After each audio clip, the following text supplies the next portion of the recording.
Hola a todos y todas, bienvenidos a este primer video del segundo semestre. Recuerden que este semestre los videos van a ser claves para poder comprender las clases que hagamos vía Zoom. Los videos van a ser muy cortitos, pero muy importante, como les decía, que los vean y pueden ir anotando todos aquellos que no entienden o todavía surgen dudas. La semana pasada comenzamos con la unidad número 3, titulada Estequiometría. Sin embargo, antes de entrar de lleno a los contenidos que implica la estequiometría, necesitamos nivelarnos con algunos conocimientos previos bajo el título de cuantificación de la materia. Trabajamos en estos dos primeros objetivos de aprendizaje.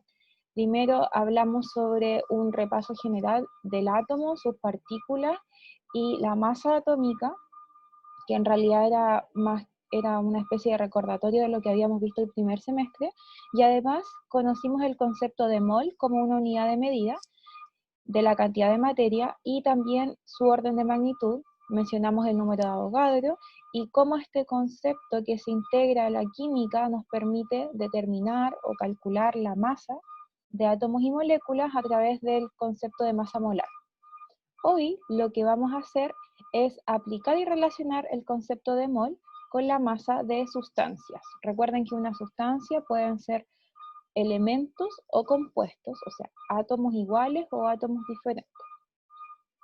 Entonces, un recordatorio son los conceptos de los que hablamos la semana pasada. Recordemos que la masa de un mol de átomos es lo que nosotros llamamos masa molar, ¿cierto? Y la masa molar se mide en gramos mol. La masa de un solo átomo se expresa en la masa atómica, que era UMA. Entonces, recordatorio, tenemos que un solo átomo, por ejemplo, de oxígeno, tiene 16 UMA según la tabla periódica. ¿Sí? 16 unidad de masa atómica. Pero un mol de oxígenos tiene 16 gramos. Entonces transformamos el UMA a gramos cuando se trata de un mol en cantidad. Recuerden que un mol equivale a 6,02 por 10 elevado a 23. Es una cantidad. Entonces, 6,02 por 10 elevado a 23 átomos de oxígeno masan 16 gramos, pero un solo átomo de oxígeno masa 16 UMA. Como esta unidad de medida era tan pequeña para trabajarla, ya sea en cálculos o mediciones de laboratorio, nosotros vamos a utilizar el concepto de masa molar, porque es una masa entregada en gramos cada un mol de sustancia. La relación es: un mol contiene el número de Avogadro de partículas y su masa es su masa atómica molecular expresada en gramos. Lo mismo que acabo de explicar está expresado en este texto. La masa de un mol de moléculas es la masa molecular expresado la masa molecular expresado en masa molar, que es gramos mol, mientras que la masa de una molécula es la masa de toda la suma de los átomos que componen esta molécula. Se puede expresar en UMA, pero la masa de una molécula, o sea, la masa molecular, también la podemos trabajar en gramos mol. Es decir, si yo tengo, por ejemplo, el oxígeno,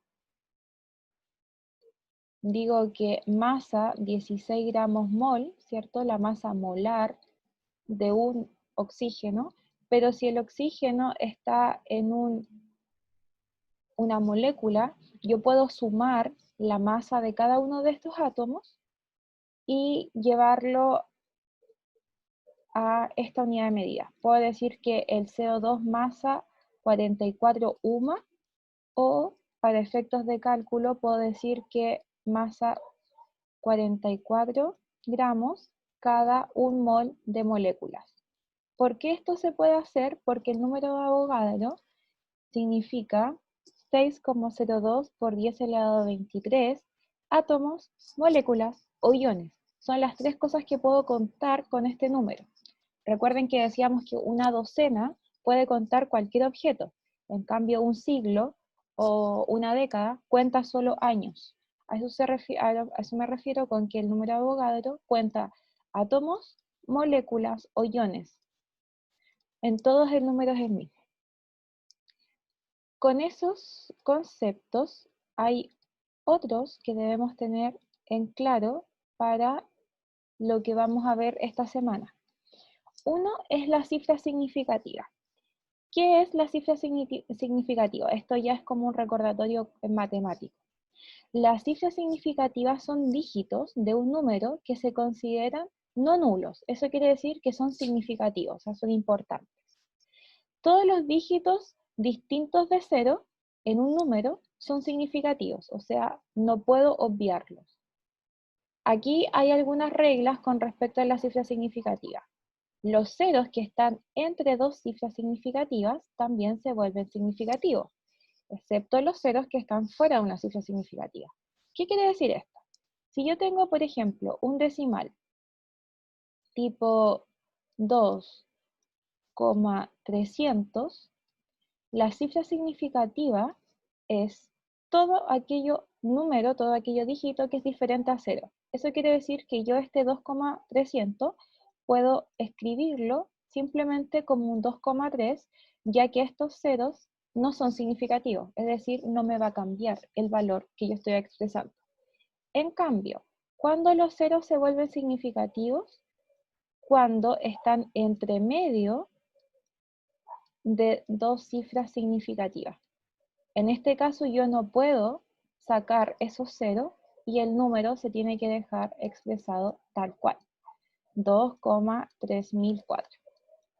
¿Ya? ¿Por qué es importante el tema de la cifra significativa? Porque nosotros vamos a trabajar con muchos cálculos y los cálculos implican que los resultados nos van a dar en decimales. Nosotros vamos a trabajar con dos cifras significativas después de la coma. Eso quiere decir que todos los resultados que nosotros obtengamos en los cálculos, vamos a trabajarlo con dos dígitos significativos después de la coma. En este caso, por ejemplo, lo que uno hace para quitar la cifra significativa es un redondeo. Ejemplo, si yo tengo un valor que me da como resultado 12,458 y yo dije que íbamos a trabajar solo con dos cifras significativas después de la coma, mi dos cifras significativas post coma sería el 45. Yo no puedo llegar y cortar este número, que eso se llama truncar, no puedo decir que eso equivale a 2,45. Trunco, corto acá. Lo que yo tengo que hacer es redondear. Y eso lo aprenden en matemática, como en cuarto básico, ¿cierto? A redondear números. Entonces, este 12,458 lo redondeo a esta línea, lo redondeo a las centésimas. Entonces, el valor real sería 12,4 y como este 5 va acompañado de un 8, ¿qué pasaba? Aumentaba en una unidad. Entonces se convierte en un 46. Ese es el valor correcto. Si en una prueba, en un ejercicio, usted me pone 12,45, malo. ¿Por qué? Se va perdiendo precisión de resultado. En cambio, si usted logra este redondeo, nos acercamos más al resultado real. Si es que no tuviéramos que redondear. Lo ideal siempre va a ser ocupar todo el dígito, aunque sea un dígito enorme. Pero para facilitar nuestros cálculos vamos a ocupar esta cantidad de cifras significativas. Esta cantidad de cifras significativas es arbitraria mía. ¿Qué quiere decir eso? Yo se los voy a pedir, pero existen reglas para determinar cuántas cifras significativas tiene que tener un resultado. En esas reglas no nos vamos a detener, solamente les voy a pedir dos cifras significativas después de la coma. Además, hay un concepto que vamos a utilizar mucho, que es la regla 3 simple. Puede que algunos ya la manejen, pero de todas formas vamos a hacer un recordatorio. La regla 3 simple es una proporción entre cuatro cosas. Tres de ellas son valores conocidos y hay una incógnita. Entonces tenemos tres valores, el valor A, B, C, que son conocidos, y una incógnita que puede ser el valor D. Esta proporción establece una relación entre estos 4 elementos. Entonces yo lo que voy a tener siempre es que en una columna, en este caso de química, voy a relacionar unidades de medida que sean iguales. Por ejemplo, aquí voy a trabajar con gramos y en la segunda columna tengo que relacionar unidades de medida iguales. Por ejemplo, aquí voy a trabajar moles. O puedo trabajar kilómetros y acá puedo trabajar horas. Puedo trabajar metros y acá puedo trabajar segundos. Lo importante es que ustedes sean ordenados para ubicar estas variables, se llaman variables porque son valores que van a cambiar. ¿Cómo se resuelve una regla de 3 simple? Esto es como una ley. Se multiplica cruzado, se divide por el que sobra. En este caso, como mi incógnita es la D, yo no la voy a utilizar para los cálculos porque es lo que ando buscando. Entonces, ¿qué es lo que multiplico cruzado? Multiplico cruzado los valores que ya conozco y lo que viene sobrando es el valor que se queda sin una pareja, que en este caso sería A. Entonces, ¿cuál es el valor de la D? El valor de la D es igual a la multiplicación cruzada de la C por la D dividido en el que sobra, que sería la A. Esta regla 3 simple la vamos a ocupar toda esta unidad, así que les recomiendo que si no la conocen o todavía les cuesta, lo puedan anotar para poder repasarlo en clase. Dicho eso, vamos a ver los contenidos que vamos a abordar el miércoles. El miércoles vamos a hablar sobre la relación matemática que existe entre 3 conceptos: masa, expresada en gramos, moles, expresada en moles, y el número de partículas. Número de partículas quiere decir cantidad de átomos, moléculas o iones, cantidades. Recuerden que estamos cuantificando. Y esa relación se da a través de este esquema. Este esquema me muestra cómo estos 3 conceptos yo los puedo relacionar matemáticamente. Entonces, lo vamos a explicar para poder hacer ejercicios el día miércoles.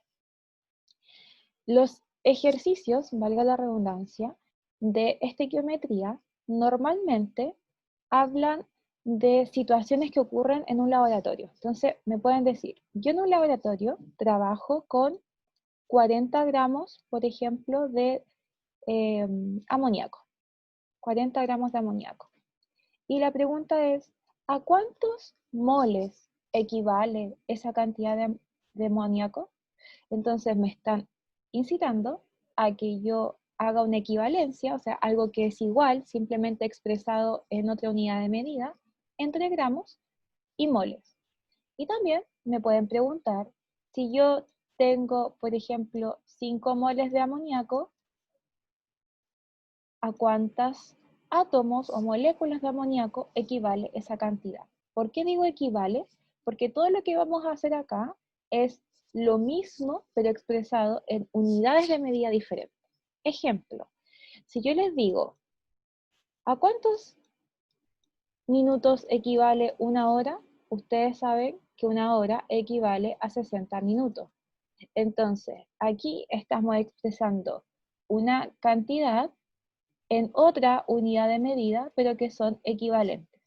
Lo mismo, una hora, ¿a cuántos segundos equivale? Equivale a 3600 segundos. ¿Sí? Entonces tenemos la misma cantidad expresada en 3 unidades de medida diferentes. Acá vamos a hacer lo mismo expresado en 3 unidades de medida diferentes. Y para esto, para hacer estas relaciones, yo necesito plantear reglas de 3 simples. Y las reglas de 3 simples están condicionadas por estos triangulitos o flechitas amarillas, que es lo que me permite relacionar una cosa con la otra. Por ejemplo, si yo quiero saber, o si yo tengo la masa de algo y quiero saber cuántos moles es su equivalencia, yo voy a ocupar la masa molar. En otras palabras, si yo quiero saber, por ejemplo, 3 horas, ¿a cuántos minutos equivalen? Yo voy a ocupar la equivalencia que ya conozco. ¿Y cuál es la equivalencia que conozco? Yo conozco que una hora tiene 60 minutos, porque eso me lo indica el reloj, ¿cierto? Entonces, cuando yo plantee regla de 3 simple, siempre voy a ocupar algo conocido, que es la equivalencia, una hora, 60 minutos, es conocido porque el reloj me lo entrega, y voy a utilizar una pregunta, un problema que yo quiero determinar. Por ejemplo, ya, si una hora vale 60 minutos, ¿cuánto equivalen 3 horas? ¿A cuántos minutos equivale? Entonces, formamos una regla de 3 simple con 3 valores conocidos más un valor desconocido que sería la cantidad de minutos. ¿Cómo se resolvían estos ejercicios? Dijimos que se multiplica cruzado, ¿sí?, entre las 3 horas y los 60 minutos, porque eso es lo que se conoce. 60 por 3, eso me da 180, y se divide por el que sobra. Entonces sería 180 dividido en 1 es 180. Y ahí termina mi ejercicio. Entonces, esta x, que era mi incógnita, va a ser igual a 180, ¿qué unidad de medida? Minutos. O sea, yo acabo de determinar cuántos minutos hay en 3 horas. Esta misma relación es la que vamos a hacer en cada una de estas transferencias, pero utilizando estos triángulos como la equivalencia que conozco. La masa o los moles pueden ser desconocidos, pueden ser mis incógnitas, pero la masa molar siempre es un dato que yo voy a tener. ¿Por qué? Porque es un dato seguro que viene de la tabla periódica. La masa molar nunca va a cambiar, porque ya está determinada. Entonces, por ejemplo, si yo tengo 4 gramos de CO2 y yo quiero saber cuántos moles hay en esa cantidad, yo voy a ocupar la masa molar del CO2 porque es algo conocido. La masa molar me da la cantidad de gramos que hay cada un mol. Entonces yo tengo que en un mol hay 44 gramos. ¿Cómo sé yo esto? Porque calculé la masa molar de esta molécula. ¿Qué dato tengo? Tengo los gramos, por lo tanto lo ubico en la columna de los gramos. Tengo 4 gramos y yo quiero saber cuántos moles tiene de equivalencia esa cantidad. Nuevamente, multiplico cruzado, 44 por 1, 4, y divido por lo que sobra, que sería 4 dividido en 44. Y eso me da una cantidad de 4 dividido en 44, 0,090. Como los ceros que quedan en los bordes, ¿cierto?, no son significativos, yo expreso el resultado en 0,09 moles de CO2. Entonces tengo lo mismo, pero aplicado a la química y está aplicado al tiempo. Regla de 3 simple, donde yo siempre tengo que ubicar en una columna una unidad de medida, aquí ubiqué las horas, aquí ubiqué los gramos, y en la otra columna ubico la segunda unidad de medida, aquí ubiqué los moles y aquí ubiqué los minutos. Siempre se resuelve con una regla de 3 simple, y eso implica que siempre va a haber una incógnita. En el caso de las horas, la equivalencia que yo siempre voy a conocer porque el reloj me la entrega es la de una hora, que tiene 60 minutos. En el caso de la química, la regla que yo voy a conocer siempre es la masa molar porque me lo entrega en la tabla periódica. Lo mismo ocurre cuando yo paso de número de moles a número de átomos o moléculas a través del número de Avogadro. El número de Avogadro sería la equivalencia que yo conozco. A diferencia de la masa molar, la equivalencia que yo conozco aquí es que un mol equivale a 6,02 por 10 elevado a 23 átomos o moléculas. Entonces, si los moles que yo acabo de calcular aquí, que eran 0,09 moles de CO2, yo los llevo a número de átomos, puedo utilizar esta equivalencia para formar una regla de tres simples. Moles con moles, en la columna 1, eso sería 1 mol y 0,09 mol, y en la columna 2 vendría mi incógnita, que es lo que yo desconozco. Este cálculo no lo voy a hacer porque es mucho más fácil hacerlo con calculadora científica y en este momento no la tengo, pero aquí lo que tenemos que resolver es simplemente multiplicar cruzado y dividir por lo que falta, que en este caso sería 1. Y el número que me arroje va a ser el número de moléculas de dióxido de carbono que hay en esta cantidad de moles. Vamos a poner un valor inventado, por ejemplo, 7,1 por 10 elevado a 21 moléculas. Eso quiere decir que si yo en un laboratorio trabajo con 4 gramos de CO2, 4 gramos, algo muy poquito que yo puedo medir una balanza, yo puedo ir sabiendo cada vez más de esa cantidad. Ya, son 4 gramos. Pero ¿cuántos moles habrán? Ah, hay 0,9 moles. ¿Y esos 0,9 moles a cuántas moléculas de CO2 equivaldrán? A 7,1 por 10 a 21 moléculas. Eso quiere decir que hay 7 más 21 ceros cantidad de moléculas en solo 4 gramos. Entonces, imagínenselo así, un recipiente y yo empiezo a echar moléculas de CO2, como si fueran pelotitas, una molécula, 2 moléculas, 3 moléculas, hasta completar 7 por 10 elevado a 21 moléculas. Si yo esa cantidad de moléculas que acabo de echar en este recipiente la amaso en una balanza, el valor que me va a dar es 4 gramos. Entonces, yo puedo llevar el mundo microscópico, que es la cantidad de moléculas que no estamos viendo, al mundo macroscópico con algo que sí podemos ver, que es la masa, porque obviamente en la balanza me va a indicar cuánta masa hay, ¿ya? Esto es clave que lo puedan repasar para poder hacer los ejercicios que vamos a trabajar en la clase del miércoles. Nosotros entonces vamos a ver 3 relaciones. Tenemos que lograr 3 relaciones.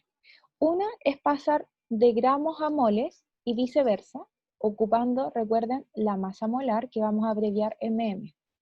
Tenemos que aprender a transformar las número de moles al número de átomos o moléculas y viceversa, que fue lo que hicimos recién con el número de Avogadro.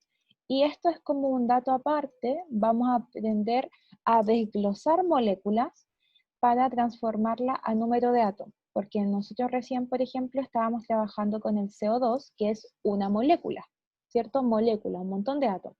Pero esta molécula tiene 3 átomos.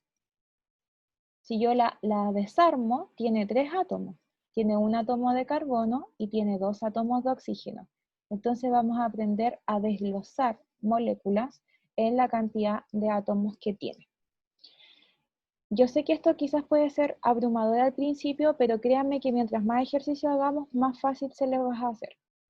Entonces, el mensaje final es que puedan repasar este video, que puedan anotar las cosas que no entienden y que puedan revisar la guía de contenidos que va a estar en el aula, con la que vamos a trabajar el día miércoles, donde hay varios ejercicios para ir ya soltando más la manito y poder empezar pronto con la unidad. Y mensaje, recuerden siempre usar mascarilla, mantener la distancia y si pueden, quedarse en casita. Ya, cuidémonos entre todos. Que estén muy bien, nos vemos el miércoles.